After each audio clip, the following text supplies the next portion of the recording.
All right, beautiful.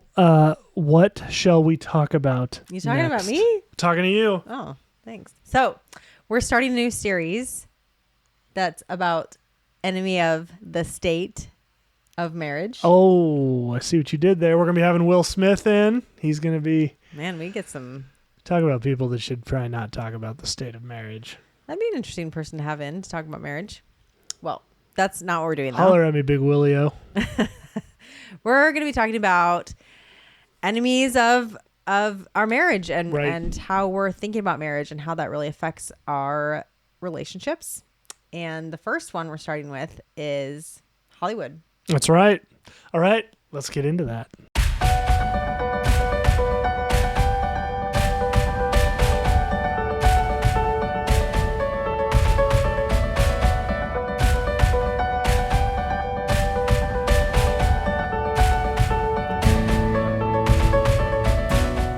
Before we get into today's episode, just wanted to remind you that in the description of the video below, we put links to all of our social media accounts. You can always reach us with questions or comments about this episode at marriagebydesignpodcast@gmail.com. And finally, if you want to support us financially, there is a link to be able to do so at the end of each of the descriptions of our videos. Now, let's get back to the show. Hey everybody, I'm Nathan Warnock. I'm Andrea Warnock. You joined us for Marriage Monday on the Marriage by Design podcast. This is a time that we get to talk to you about God's design for marriage, what the Bible has to say about that, and how we live that out practically. Do you think you could say that opener in your sleep at this point? Well, potentially. Yeah, because lately I feel like, I was just telling you today, I feel like my sleep is this like, what did I say? Floating above sleep. Right. Like I'm neither sleeping nor am I awake. I'm just floating above sleep. That's how I feel like my entire night goes all the time lately. At least nobody bizarre. comes into our room to wake us up ever. Never. So thankfully, yeah, I think I could say it in my floating above sleep state. Nice. All right. So you heard it in the opening. We're going to start a new series called Enemies of the State of Marriage. And really what we're focusing on here are some of the big outside influences that can really do damage to our marriages. And really, the way that they do damage, babe, would you say, is oftentimes by twisting our own thoughts about what marriage ought to be, what our spouse ought to be, what this marriage ought to look like, what sex ought to look like, what family ought to look like, all these different things. Right. And then those expectations... I think it's we just put on our own relationships. Right. And I think it can be just a slow creep into compromise within your own head. Not necessarily things that you're consciously compromising on, but just a slow creep of compromise within your own, maybe your own subconscious, really. Yeah, I think that's right. Of how you think about marriage and your own marriage and what it should look like or shouldn't, or things that it should or shouldn't be. And that can be really affected by, media, Hollywood, all the things. Right. So one of the foundational things about our channel is that we believe the Bible shows us that God had a design for marriage. That design for marriage predated the fall of man in Genesis 3, meaning God had a plan for Adam and Eve to join together in marriage. He even tells Adam, for this reason, a man shall leave his father and mother and be joined to his wife, which I'm sure was weird because Adam didn't have a father or a mother. Mm-hmm. So there's this design that God had for marriage. And so for us, as we think about marriage and as we evaluate what's being put out there by outside influences like Hollywood that we're talking about today, we're putting that up against the biblical design for marriage and going, okay, if we decouple ourselves from this biblical design for marriage, what's the net result of that? Yep. And really today we want to break our conversation into two main aspects that Hollywood is potentially destroying your marriage, and is certainly destroying a lot of marriages, even Christian marriages with folks that we get a chance to talk to. You can see the influence of the things that they're consuming and how it's redefining their expectations in their own marriage. So here's the two things we want to talk about. One, direct attacks on marriage, right? Just straight taking marriage and twisting it, usually under the guise of making it better. And so, hey, you don't like this sort of traditional thought on marriage? Well, if we just tweak it just a little, or in some cases tweak it a lot, quite a bit, yeah. Then, man, you can really solve what ails you in your marriage. So we're going to talk about that a little bit. Then the second thing we're going to talk about is a little more, this is maybe splitting hairs a little bit, but it's more insidious in my opinion. And that is undermining the roles within marriage. And that includes, I think the most glaring one oftentimes are gender roles within marriage, but can also include other spiritual leadership roles in marriage, emotional leadership roles in marriage, just all of these different things that make you and I different, but are required in order for our marriage, in order for us to come together as one. And those get attacked as well. And if I buy into what I'm told by Hollywood, and we're talking movies, television, music to some degree, if I'm buying into that, then I start to look at you differently. Yep. And when you're not fulfilling what they say you ought to be, it starts to grind between you and I, and eventually the thought can enter in, well, maybe I got to find somebody else. Yep. Right? So Absolutely. That's what we're going to talk about today. So, babe, where do you want to start with regards to talking about how Hollywood is attacking marriage? Oh, man, there's so many things. So Nathan and I recently read one of the Duggar books. That was Jill's book, right? Yeah. And what was it called? Counting the Cost. Counting the Cost. Yep. So we recently read that together, and I think we started in on another book. Anyway, it was a really so if you don't know, there's this family called the Duggars who have 19 children, and they live in Arkansas, and they're a very religious family and a very devoutly religious family. Yeah. And they believe that a lot of legalistic religious things. And one of those is that you shouldn't limit the number of children that you have, that you should just really allow the Lord to do what he wants with your fertility. And they ended up having 19 children. And in this book, that wasn't really necessarily that wasn't like the problem that this book written by a daughter of this couple, that wasn't the problem that she wrote about. But really, she was writing about really the legalism right. of this Christian family that we've seen on the TV for, 20, 25 years. And how that really affected her relationship with the Lord and with other people and in her marriage and all of these things. And right. So, as we people who are not the Duggars consume this show, it looks like, oh my gosh, it's this wholesome family. They have kids who are so obedient and they love the Lord and they must be doing everything right. They just have a lot, they have a lot of kids. That's what really different, but they have, the women are wearing skirts or dresses and the men only wear pants. They believe in all that. But really when we read this book, it was so interesting to hear how, they had taken parts of the Bible and made it so legalistic and really missing out on the heart of the Bible in regards to marriage and family. Right. And so you would say in this particular case, the Hollywood message was really one of making Christianity and traditional marriage seem like a sideshow. Right. Right. And they did, in my opinion, going back and what was the show, 16 and counting, 17 and counting, 18 and counting, right. Just kept counting up. As they had more children. Yeah. And of course, and I'm not even going to give any airtime to the tragedy that happened to that family, but certainly you can look into it. And I only mention it at all because of course then there was TLC right there to sort of take advantage of that. And the way it was presented was like, see, even people that say they follow God's way screw up just like all the rest of us do. And really, I'm not sure that Jill felt this way, and I'm the one who wrote the book, the one that wrote the book, and I'm quite sure that Bob, the patriarch of the family, Jim Bob, did not feel this way.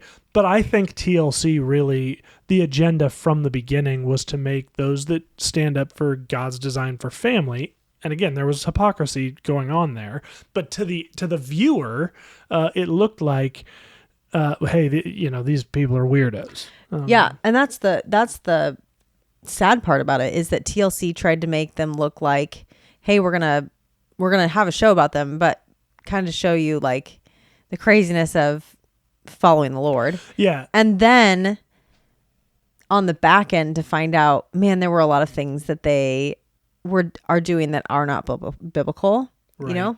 And it just kind of was another punch to the God's design for marriage and family. Right. And I will say one of the ways that they undermined. So one of the things we see in the Bible that is beautiful to the Lord is modesty. Mm-hmm. And that's not just, a lot of times when we say modesty, people get weird thoughts about, women in turtlenecks and skirts to the ground or whatever. But modesty is important to the Lord. It's important that we recognize that within marriage, Andrea's body belongs to me, and my body belongs to her, and a portion of that, and really even outside of marriage, then your body belongs to the Lord first and foremost, and no one then after marriage to the Lord first and foremost, and then to me. And so being modest about who's looking at your body is a beautiful thing to the Lord. And I believe a calling on women in particular, because, I don't know if you know this or not, but the male figure is just not as attractive as the female figure. And maybe depends on who you ask. And women just aren't generally physically, like, they're not visually stimulated, and men are. And so TLC did a bang up job of making this whole idea of modesty look like an absolute joke. Mm-hmm. And so then that has translated, I believe, not just because of the Duggars, but certainly that whole line has translated heavily into the modern church, in my opinion. I mean, there's a lot of churches where you need like Ray Charles sunglasses in order to go to church there, because it's a meat market, it feels like. And that's distracting, and it's not God honoring. Right. And it undermines your own marriage, the marriage of the couple sitting next to you, and everybody else who's all around you. And so that idea that modesty is for weirdos was definitely a message that came out. So, yep, totally. So tell me more broadly, like when you think of what Hollywood's putting out with regards to marriage, what's the problem, and how does that affect? It's kind of like all things, whatever makes you happy, right? All things go. Sure, so, very humanistic, very humanistic. Right. So, we see a lot in shows and movies that whatever floats your boat is good for you, and I'm not going to judge that, right? I mean, the world is big on, you shouldn't judge, you shouldn't judge, you shouldn't judge. And so then I should be able to do what I want that makes me happy, as long as it's not hurting somebody else. Right. Is the thought. And so, we're getting inundated with things like the Duggars on one end, and with polygamy, and with same-sex relationships and polyamorous relationships, and ways in which love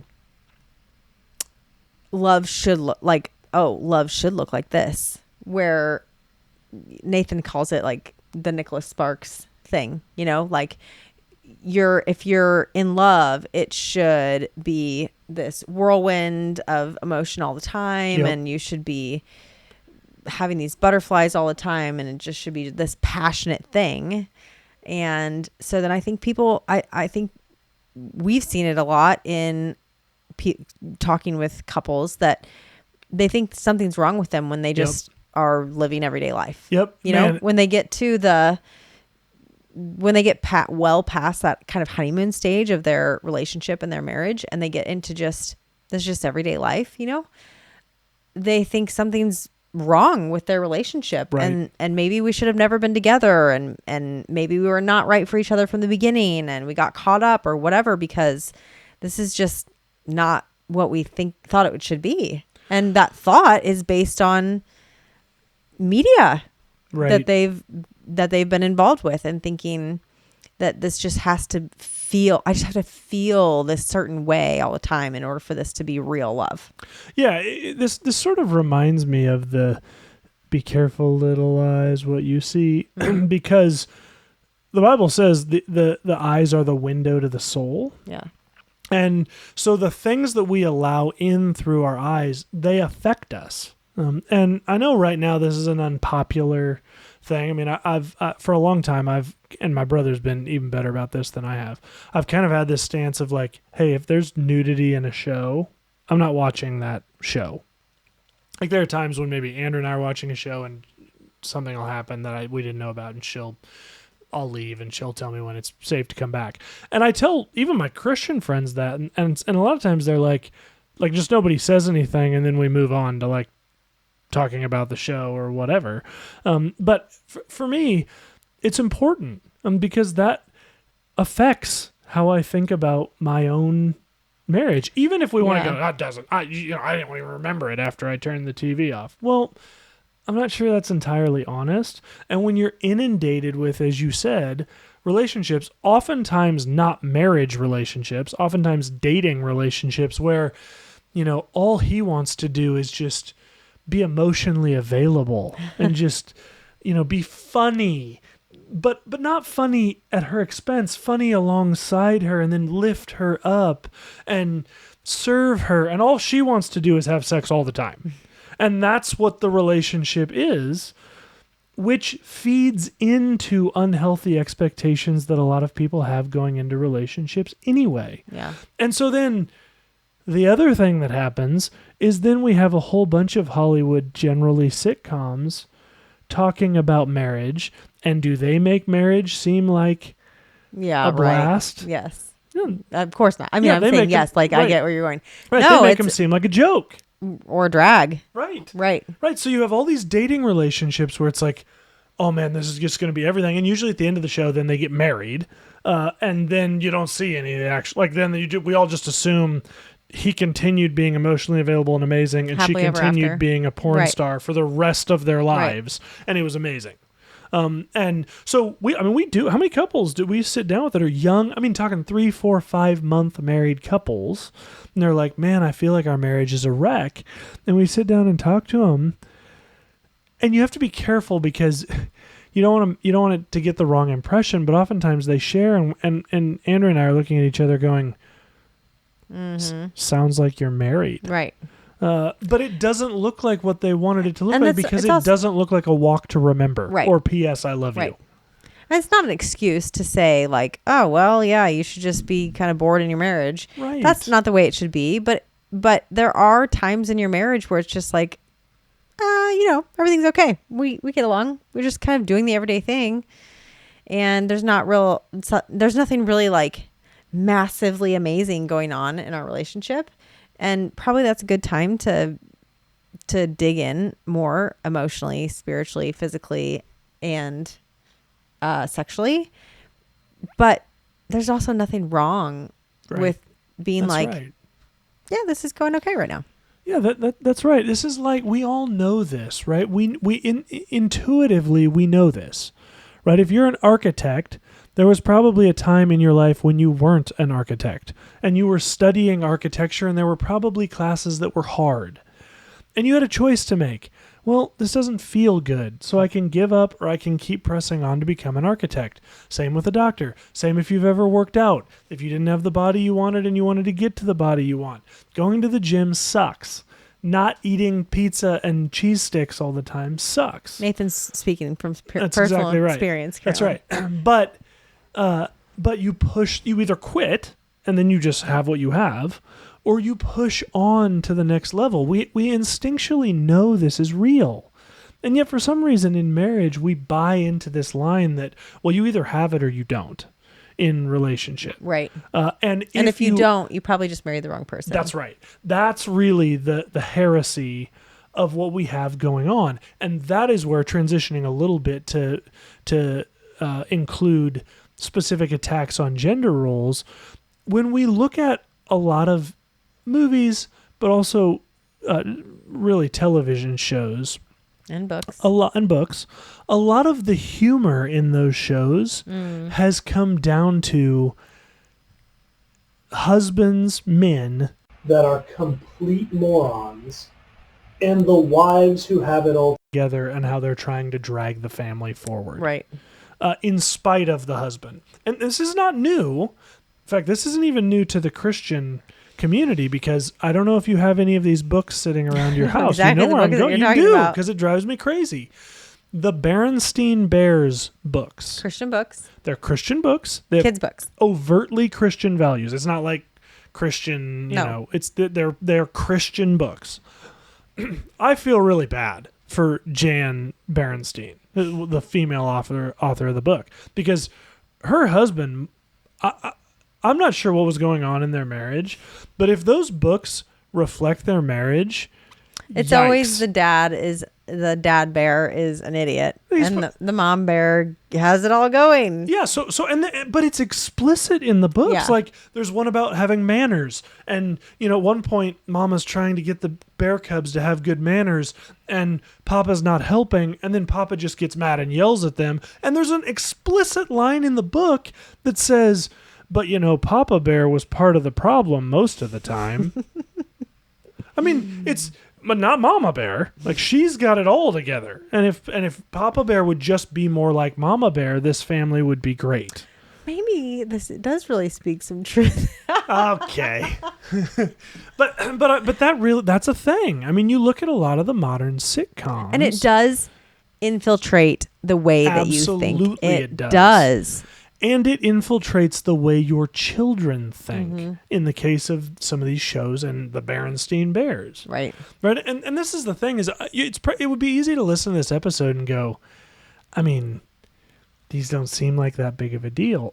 and you get a paper cut, it's not that big of a deal. Death by 1,000 You get paper 50,000 paper cuts, it starts becoming a big deal. And the point of this episode is, if we're not really careful what we're exposing ourselves to, we're seeing 50,000 versions of marriages that are something other than God's design. Yeah. But they're presented positively. Yeah, I think the important part is looking out for it, right? Because when we're not looking out for it, we can't be purposeful in thinking about, is this something I should be consuming? Is this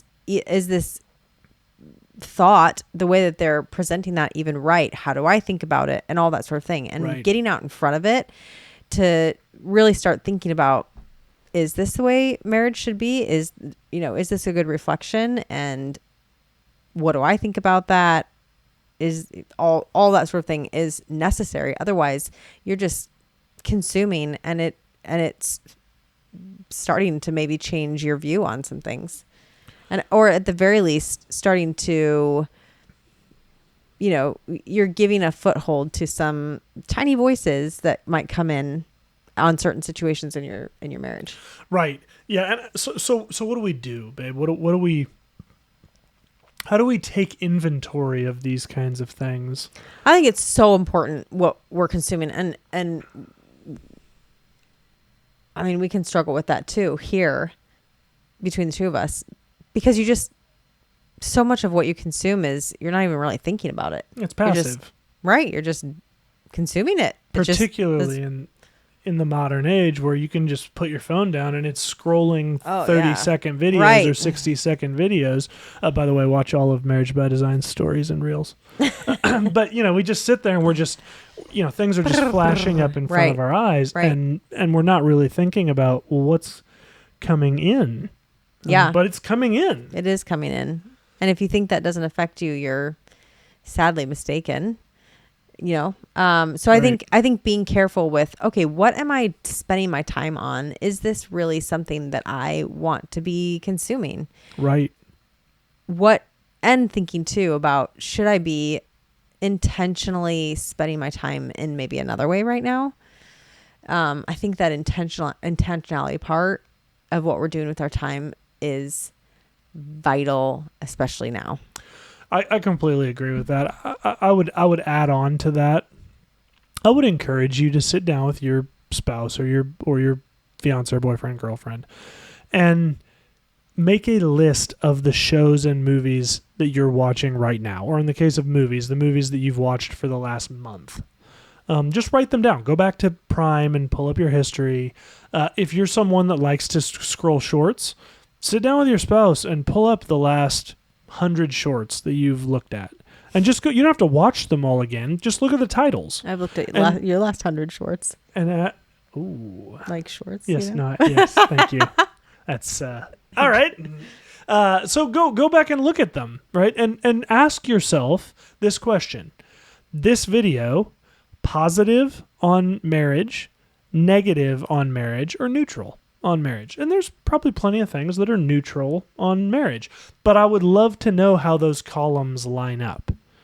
Right? Is it that you've watched 100 shorts, 90 of them are neutral, 7 of them are negative, and 3 of them are positive? Even if it's that 97 are neutral and 3 are positive, I would tell you need to find some avenues of encouragement in your marriage, and not just a whole bunch of stuff that's just meh. So I'd encourage you to do that. Go back and take a look, and then ask yourselves, what media do we have that's positively influencing our marriage? I mean, you're listening to the podcast, so congrats to you for doing that. And I encourage you, even for Andrea and I, check everything we tell you against what God's word says. And if we're wrong, to the extent we're wrong, post it in the comments and we'll have that conversation. I've had that conversation with a number of folks over the years on this podcast. Yeah, and we can certainly give recommendations for really great movies that are positive on marriage. That's right. The Heart of Man. Yeah, that was a great one. Our song, my song. What was the song one? There's one about a song. Oh, that's hard to watch because he really wrecks his marriage in some ways that are relatable to me. Unfortunately, it was hard for me to watch it, but it's a good one. Heart of Man that I'm thinking of. Anyway, I thought that was one. We should put together a list of those. Yeah, and then the Kirk Cameron one about his marriage. About Love marriage. Dare. Yeah, was it the Love Dare? Is it called Love Dare? I think it is. Anyway. There's some good ones for sure. And if you have recommendations of movies, man, put those down in the comments or pop over to our Facebook page and post them there. But there is positive media out there. It's not what's being suggested to you on your YouTube and Insta feed. I would be willing to bet. So I'll look for those. But more than anything else, be careful, little eyes, what you see. Right? Think about the things that you're consuming with your eyes, like Andrea said. Such a good and valuable point. Think about what you are watching. Think about reading. What you're listening to. Think about what you're reading. Yeah. Is that going to positively or negatively impact your marriage? All right. Good stuff. Right. Awesome. Thanks, guys, so much for joining us. Appreciate you checking out this new series, Enemy of the State of Marriage. And the first one that we talked about here today was Hollywood. So love to have your comments. Love to have you check us out. Subscribe to the podcast and pop over to our Facebook page. Say what's up to us over there, and we will respond to you as well. Until then, guys, thanks so much for joining us this Marriage Monday. We will see you next Marriage Monday for another episode as we continue this series. Remember, God is for your marriage. Have a great week.